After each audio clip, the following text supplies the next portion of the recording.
Hey everybody, and welcome to this new Bandyte course in procedural texturing and shading. Welcome to episode 0.1, where I will be showing you 2.8 as it's currently released and how we can start shading in it. Pretty exciting stuff.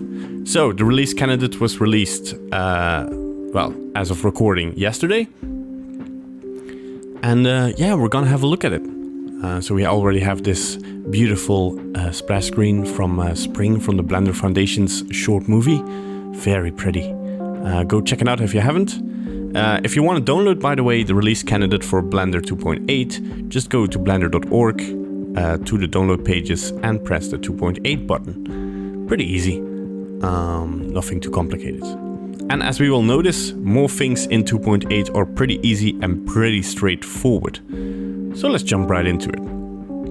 First, we're going to get rid of the splash screen. It's pretty, but it's kind of distracting.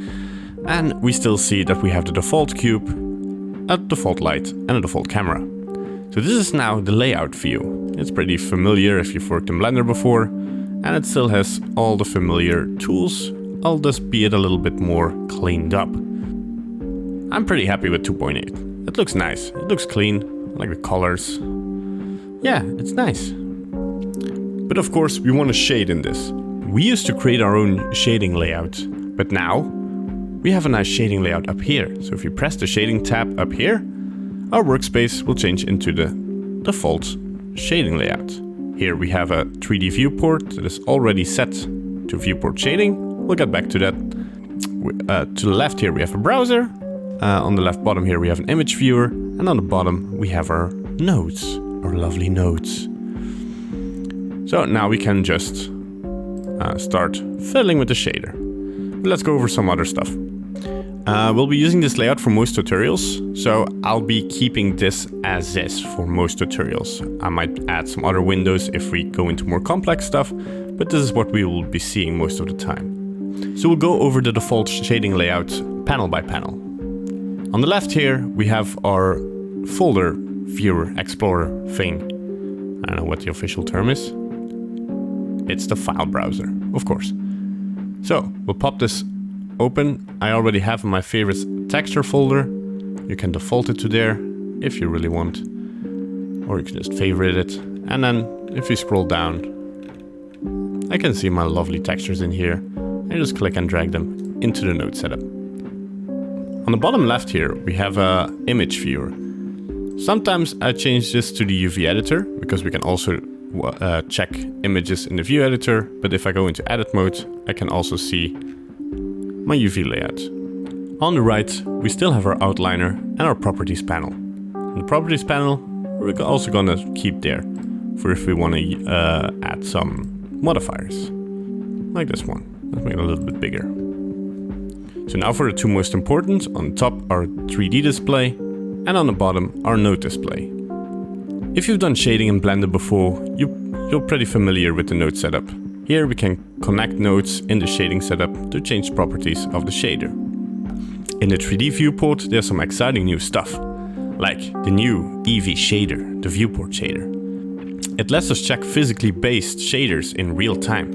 So we go around and we don't see any noise or rendering happening, and our computer doesn't have to be particularly fast to be able to render this. Some buttons that might be handy to know are these ones up here. First of all, there is the Show Overlays button. If you disable and enable it, you can see that everything from the gizmos, like everything you don't see in your scene, you can turn on and off. So that we can just check our shader like we want to. We also have these 4 buttons here that determine the viewport shading. The first one is wireframe, so we can see our entire scene in wireframe mode. The second one is just solid.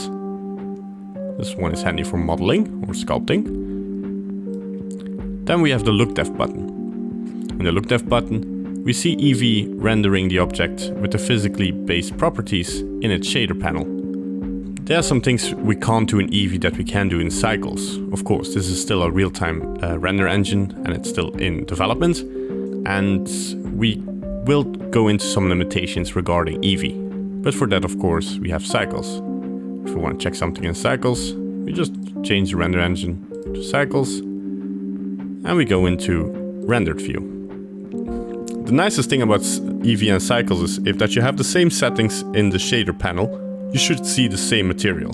So we can preview our materials in Eevee and then render them out in Cycles. For most tutorials we will stick to Eevee though, until we go to advanced subsurface scattering or something that needs more accurate reflections or refractions, then we might move to Cycles. But we'll see. Okay, now you can move on to the second episode, where I'll show you how we get ready for all these tutorials. See you in the next episode.